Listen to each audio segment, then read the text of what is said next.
सर्वांच्या वतीने अजून विनंती आहे.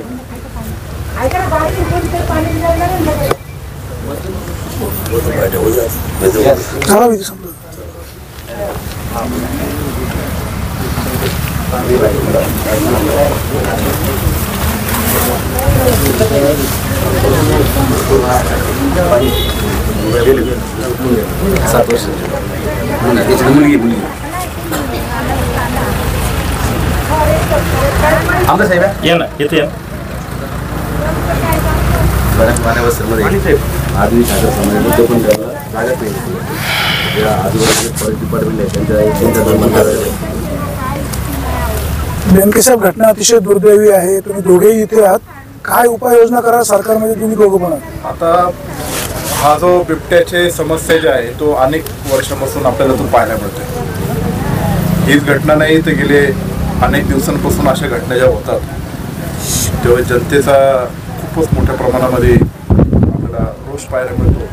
आणि आम्ही लोकप्रतिनिधी म्हणून लोकांचे प्रतिनिधी आहोत आणि त्याच्याकरता या बिबट्यांचा बंदोबस्त करणं खूप गरजेचं आहे. आणि तो राज्य सरकार केंद्र सरकारच्या पातळीवर ठोस निर्णय घेणं हे अत्यंत गरजेचं आहे. ही जी काही घटना घडलेली आहेत ठीक आहे, वन विभागाचा पण हातबलता आहे असं मी समजेन. कारण एवढ्या मोठ्या प्रमाणामध्ये बिबट्यांची संख्या वाढलेली आहे की त्यालाही त्याचं कंट्रोल करणं गरजेचं आहे.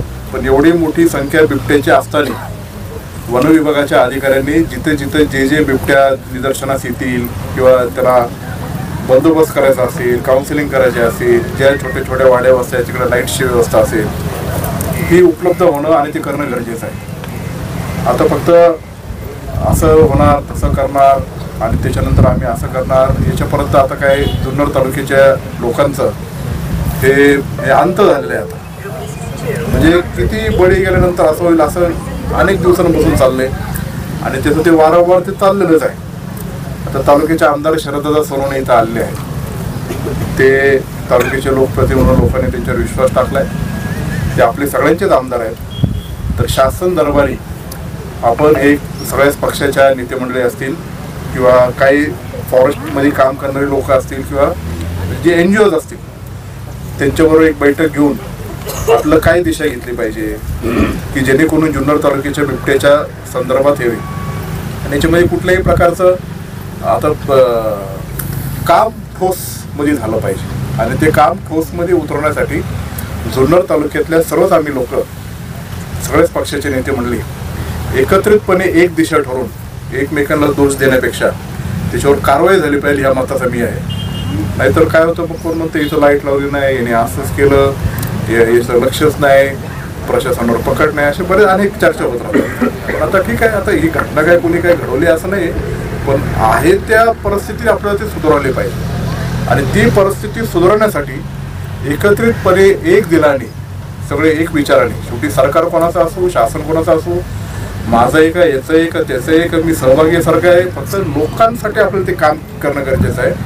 आणि त्याच्याकरता स्वतःच्या सरकारच्या विरुद्ध लढा देण्यासाठी जरी गरज पडली किंवा काही जरी करायचं गरज पडली तर मी तर आहे, शरददादा सुद्धा असतील, सत्यशील शेरकर असतील, माऊली खंडावळे असतील, आशाताई बुसके असतील, संजयराव काळे असतील किंवा अनेक जे काही नेते असतील इतर पक्षाचे सगळ्यांचे, ते सगळेजण एकत्रितपणे आपण केलं पाहिजे. एवढंच या प्रसंगी मी सांगेल. एक विशेषतः आदिवासी महादेव कोळी असेल किंवा आदिवासी ठाकर समाज असेल, हा गोरगरीब घोळा समाज आहे.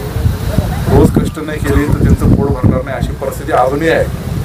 त्यांची घरांची परिस्थिती, त्यांच्या वाड्यांची परिस्थिती आपण सर्वजण ते जाणता येते. त्यांना सगळ्यांना अधिकची मदत करणं गरजेचं आहे. शेवटी बिबट्या जेव्हा हल्ला करतो तेव्हा हे छोटी घरं असतील किंवा वसरीवरले खेळणारे लहान मुलं असतील त्यांच्यापर्यंतच करायला. आता तर तो फार घरात घुसून ओढायला लागलाय. म्हणजे तो काय फॉरेस्टमध्ये सांगतो की रात्री शेती करू नका, ऊसात तारतम्य बाळगा, बसून शेती करू नका. याच्या पलीकडे आता हे सगळ्या गोष्टी व्हायला लागल्या. का आता त्याची संख्याच खूप वाढलेली आहे. म्हणून ती संख्या नियंत्रित करणे, त्याचा काहीतरी बंदोबस्त करणे, याच्यावर ठोस उपाययोजना सरकारच्या माध्यमातून केली पाहिजे. आणि सरकार जर करत नसेल तर सगळ्यांनी म्हणून आपण तिचं काम केलं पाहिजे. शेवटी अनेक सामाजिक कार्यकर्ते याविषयी आंदोलन करतात. त्या आंदोलनाचं कोण पॉलिटिकल नजरेने बघतं, कोण टिंगल डावळी करतं, असं न करता सगळ्यांनी एक दिलाने एक विचाराने. आता आपलं नेतृत्व आहे तालुक्याचं, शरददादा सोनवणे आहेत, त्या विभागाचे खासदार अमोल कोल्हे आहेत, कुठल्याही पक्षाचे असले, कुणी कोणाचे विरोधी जरी असले तरी एकत्रित एक दिलाने प्रत्येक माणूस हा माझा आहे, मग तो कुठल्या गटाचा आहे, कुठल्या पक्षाचा आहे, कुठल्या जातीचा हे ठरवता. तो काय म्हणतोय त्याची संकल्पना किंवा तो जो म्हणतोय त्याची समज घेऊन प्रत्येक गोष्टीकडे राजकारणाकडे त्या दृष्टीने न पाहता आपल्याला त्याच्यावर उपाययोजना केली पाहिजे. ठीक आहे, बाकीच्या तालुक्यातल्या इतर गोष्टी आहेच, तर रस्ते, पाणी, वीज, ते डेव्हलपमेंटच्या सगळ्या गोष्टी, समाजाप्रती न्याय देण्याच्या गोष्टी ते तर आपण करतच आहोत.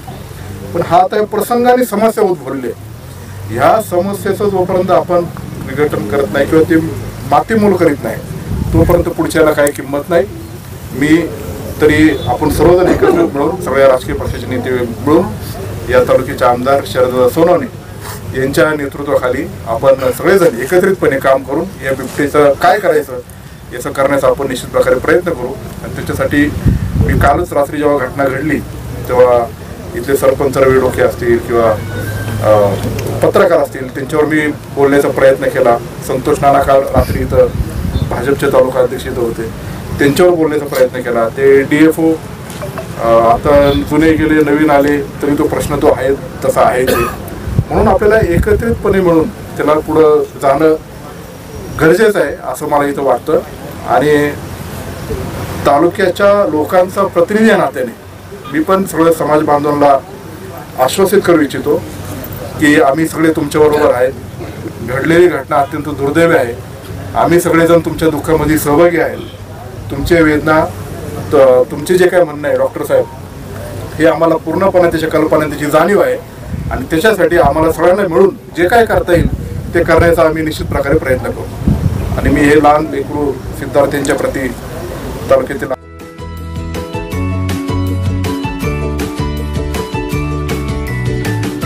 बातम्या शेतीच्या, बातम्या मातीच्या, बातम्या अन्यायाच्या, गुन्हेगारीच्या,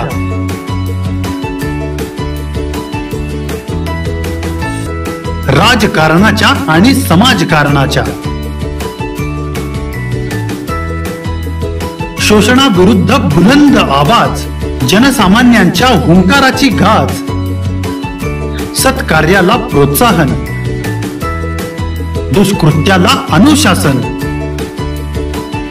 निर्भीड, निस्पृह, सडेतोड, बेधडक आणि रोखटोक म्हणजेच विघ्नहर टाइम्स. शोध बातमीचा, ध्यास सत्याचा.